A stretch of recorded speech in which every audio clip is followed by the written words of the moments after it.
Hi, my name is Shah, and this is my video and review on the Owi Robotic arm kit.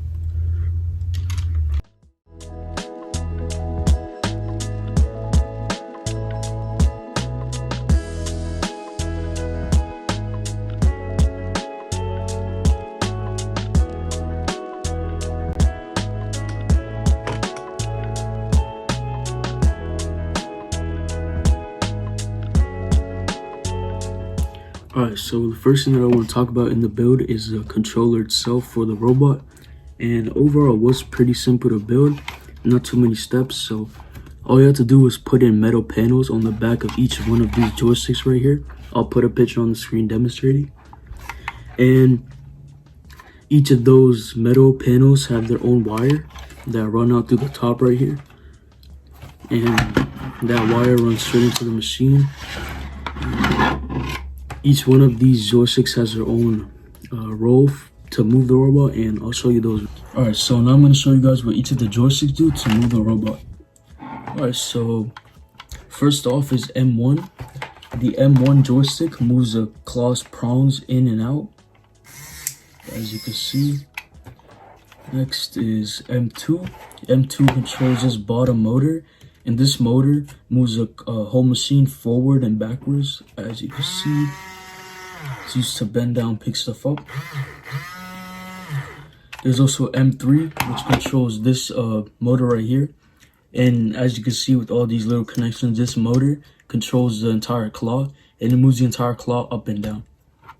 And then there's also M4, which moves the entire top of the arm up and down, as you can see. And as you can see on the bottom as well, there's an M5 controller stick, excuse me. And it actually turns the entire thing around, which I find pretty cool. And the last thing that you'll see on the controller is the light switch. And this light switch is used to turn on this light that you build inside of the claw. On and off. And I think that's actually pretty cool that there's a light also inside of the claw. And yeah, that's everything that's in the controller, and I'll move on to the next part.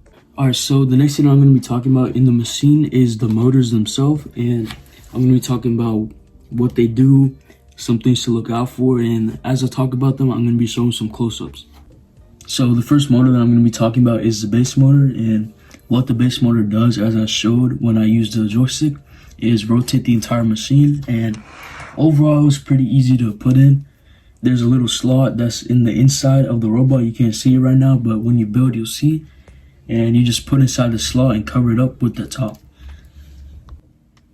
So the next motor that I want to talk about is the bottom motor.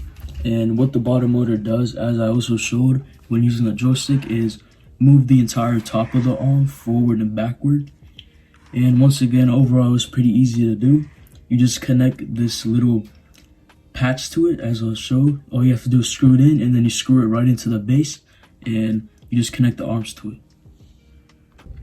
And on the top, as you can see, there's actually two motors that are connected to each other, and one of the motors is connected to the bottom motor via the little arm, and what that motor does is move the entire arm, like the top area, up and down.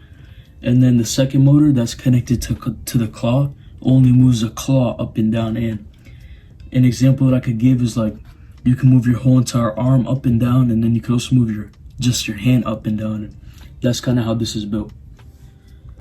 So I also want to talk about the building process, and to be very careful when building the motors, because the motors are very important. They make up the entire machine, and you have to be very careful when building them, not to, even if you mess up, like even if you miss one screw, like if you think that you're good without doing a screw, it's not gonna work properly. The whole function's gonna go away. And there's also very limited screws in this set. Well, usually with the other things that I build, they usually provide extra screws, but for this one, there's nothing extra provided. So you have to be very precise when building. And even the times I messed up a few times during the process. That just completely ruins the whole function. And I actually took a screw out so that I could demonstrate for you guys what it does. So what I did was take out a screw on the bottom of this claw motor right here, and you can see, M3, as I showed, is what you use to move the claw. And since like I took a screw out, so it's messed up now. This is what happens. It doesn't work properly. The screws get all jumbled, and the pieces inside the motors are also very small, so you have to be very fragile when making them. And everything's super magnetic, especially the motor itself. So one thing that I notice a lot is when you put in the little bolts, they're very small. They they like attract to the motor, and they get out of hand. So I recommend using something like a plier to put them in, not just your hands. And the last thing that I want to talk about is the materials that you need and just the overall build of it. So the materials that you're gonna need is a very small screwdriver, because as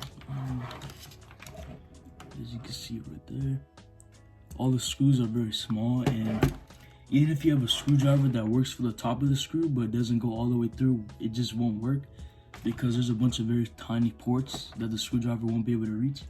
And I was using a bigger screwdriver until I got to this area where I realized that I needed a very small screwdriver.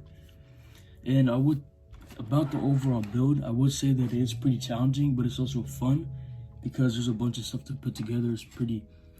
It's like putting yourself to a test, and it took me a few days. And I think overall it shouldn't take more than like 2 to 3 days. But I think that's the fun part about it, and I definitely do recommend getting it if you're looking for something to do over summer. I got it because I wanted to work on a project over summer to keep myself busy, and this did that. And I also feel really happy after building it because it's pretty cool, and there's a lot of cool things about it. You could like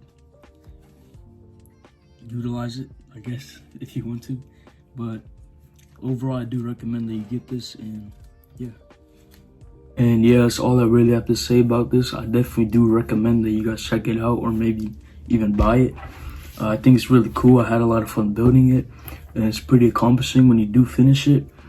And also, I'm starting this YouTube channel. I'm gonna be showing and making videos on any projects that I make in the future, like full in-depth build videos. And I'm also gonna be doing full details on them. And I've also already made a bunch of projects which you could check out on my website. And I am probably gonna put those projects on YouTube eventually, make videos on them. So please stay tuned, please subscribe, and thank you for watching. I appreciate it. Have a good day.